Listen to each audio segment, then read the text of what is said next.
This video is on how to factor cubes, and it's just focusing on one singular pattern. So before we start the pattern of factoring cubes, we need to review what of our perfect cubes are so that we're comfortable with it and can recognize them in patterns. So 1 cubed is 1, 2 cubed, that's 2 times 2 times 2, which is not 6, but 8. 3 cubed is 27. 4 cubed is 64. 5 cubed is 125, and 6 cubed is 216. All right, so here's our pattern. Now, the pattern of cubes works for both sum and difference, so both adding and subtracting. And it works for a binomial. So if you have a binomial like this, and there's either, right now we're just going to focus on plus sign, and you can take the cube root of the number, meaning there are any of these things up here, then, or if it's a exponent, or if it's a variable with the exponent divisible by 3, then, whoops, that's not what I meant to hit, then it's going to fit our pattern. So let's look at the first one. So we've got a binomial. I can take the cube root of everything. I know that because 27 is on my list, 1 is on the list, and this exponent here is divisible by 3, so I know I can take the cube root. So this is how the pattern goes. So first I'm going to take the cube root of 27a cubed. Well, the cube root of 27 is 3. The cube root of a cubed is just going to be a. And the reason I was able to figure that out is because I divide the exponent by 3 and get 1. So I have 3a. Whatever this sign is, I'm going to copy it straight down so I get a plus. And then I need the cube root of 1. Well, the cube root of 1 is 1. That's the first parentheses. The second parentheses, I'm going to take whatever this first term is, which is 3a, and square it. That's going to give me 9a squared. Then I'm going to change my sign. If this was a plus, now it's going to be a minus. To get the middle term, I'm going to multiply the two things together. So I'm going to take 3a times 1, which is just 3a. My last sign is always a plus, and in the last term, I'm going to take the 1 and square it, and I get 1. That's it. Now, as you're factoring this, the first parentheses over here on the left, that has the potential to factor further. This parentheses on the right will never be able to factor further. All right, let's keep going. Number 2, it's a binomial. 2 and 16, they are not on my cube list. We're not thinking square list, we're talking cube list. Okay, so if they're not, then I need to be thinking about a greatest common factor. And I have one on this, it's a 2. So I'm going to take out a 2, and that leaves me with b cubed plus 8a cubed. Now, everything is either on my cube list or the exponent is divisible by 3. So the GCF is going to come straight down. The cube root of b cubed, well, 3 divided by 3 is 1, is just b. Plus, the first sign is always matches the original. The cube root of 8 is 2. The cube root of a cubed is a. Second parentheses. To get the second parentheses, I'm going to take this b and square it, which gives me b squared. Change the sign. It started with a plus, it's now a minus. Multiply the two things together, I get 2ab. The last sign is always a plus no matter what. I'm going to take 2a and square it, which gives me 4a squared, and I am done. Let's try it again. Number 3, 128 and 2. Not on my list, so I need to look for a greatest common factor. I have a greatest common factor of 2, so I get 64y cubed plus 1. 64 and 1 are on my list. The GCF gets a free ride. The cube root of 64, I know you want to say 8, it's not. Look over here. It's 4. We're talking cube roots, not square roots, so I get 4y. The first sign always matches the original. Cube root of 1 is 1. To get my second parentheses, I'm going to take this 4y and square it, so I get 16y squared. Change the sign. So if this is a plus, that's going to be the opposite, so it's now negative. Multiply the two things together. 4y times 1 is 4y. Then square the last one, and I get 1. Number 4, okay? It's a binomial. I know 125 is on my list, but I'm not sure about 12, x to the 12th. As long as the exponent is divisible by 3, I can take the cube root. So 12 divided by 3 is 4. So the cube root of x to the 12th is x to the 4th. The first sign is a plus because it's got to match the original. Cube root of 125 is 5. Next parentheses, I've got to take x to the fourth and square it. Well, when I do power to a power, I multiply my exponent, so I get x to the eighth. Minus, multiply the two things together, 5x to the fourth. Plus, the last one is always a plus, no matter what. I take the 5 and square it, and that gives me 25. Done.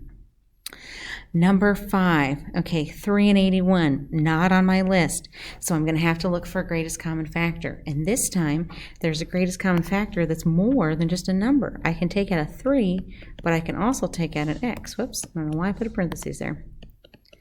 This is where the parentheses go. So 3x to the 7th divided by 3x gives me x to the 6th. 81 divided by 3 is 27, and the x's cancel. Now, inside this parentheses, I have a binomial. I can take the cube root of x to the 6th because I can divide my exponent by 2. And I can take the cube root of 27. It's on my list, which is 3. So the GCF gets a free ride. The cube root of x to the 6th, well, 6 divided by 3 is 2, so I'm going to get x squared. First sign matches. Cube root of 27 is 3. Second parentheses, I got to take x squared and square it. Power to a power, I multiply my exponent, so I get x to the fourth. Next sign is always the opposite of the first one, so it's got to be minus. Multiply the two things together. The last sign is always plus. Square the 3, and we get 9. Number 6. Okay, 64 is on my list, and I can take the cube root of 9 and 3 because their exponents are divisible by 3. So 9 divided by 3 is 3, so this is x cubed. The cube root of 64, if you're not sure, look at your list, is 4, not 8, because I'm taking cube roots, not square roots. Cube root of y cubed, 3 divided by 3 is 1, so just y. Now I got to take x cubed and square it. Power to a power, I multiply, so this is x to the 6th. Next sign is minus. Okay, multiply the two things together. Remember, we put it in alphabetical order, so we have 4x cubed y. And then at the end, it's a plus, square the 4y, and we get 16y squared. All right, now this pattern also works with minus. But look at this. Even though it's a new pattern, we're really not learning anything different. It's minus here. The first parentheses matches the original. The second sign is the opposite of the first one. And the last sign is always a plus. So if you remember that, you're not learning a new pattern. Okay, x cubed minus 8.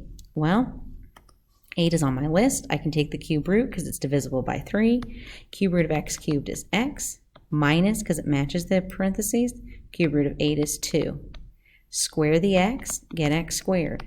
Change the sign. It's a plus because the original was a minus.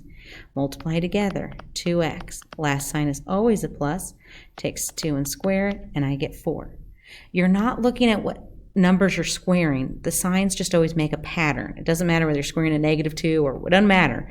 The signs make a pattern. Okay, on number 2. I can take the cube root of 64, 3 and 6 I can take the cube root of because they're divisible by 3. So this gives me x, 6 divided by 3 is 2, minus cube root of 64 is 4. Okay. Square the first one, so this is going to give me x squared y to the 4th. Plus sign, because these are the opposite. Multiply the two things together, 4xy squared. Last sign is always positive no matter what. Take 4 and square it, get 16. And we're done. Okay, number 3.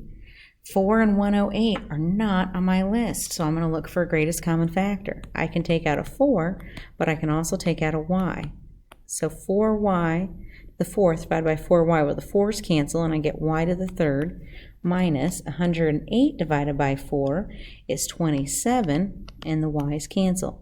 27 is on my list, and y cubed, I can take the cube root because the exponent's divisible by 3.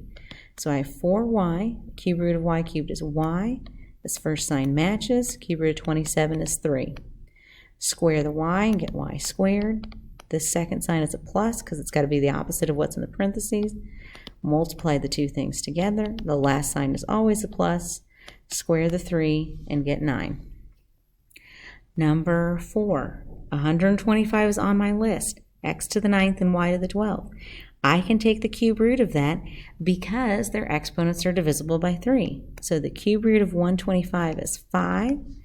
9 divided by 3 is 3, so I have x to the third, minus, and then 12 divided by 3 is 4, so I have y to the fourth.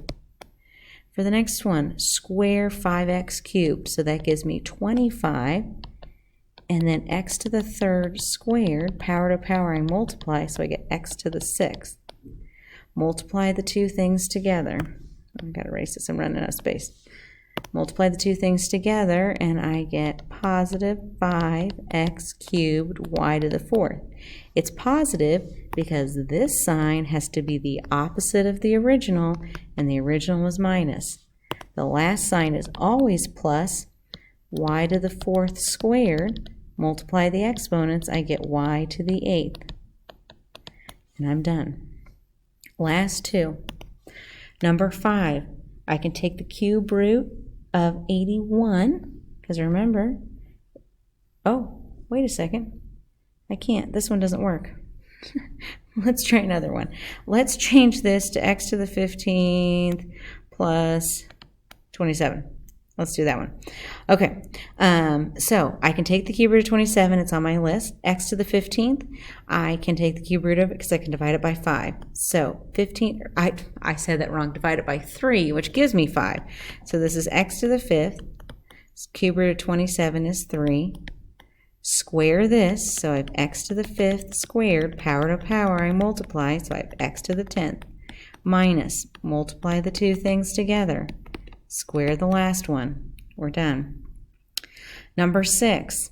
I cannot take the cube root of those numbers, so I'm going to take out a 2, and that leaves me with x to the 6th plus 125y cubed. Okay, the 2 stays. The cube root of x to the 6th is x. 6 divided by 3 is 2, plus the cube root of 125 is 5y. Square the x squared, get x to the 4th. Multiply the two things together, square the last one, and we're done.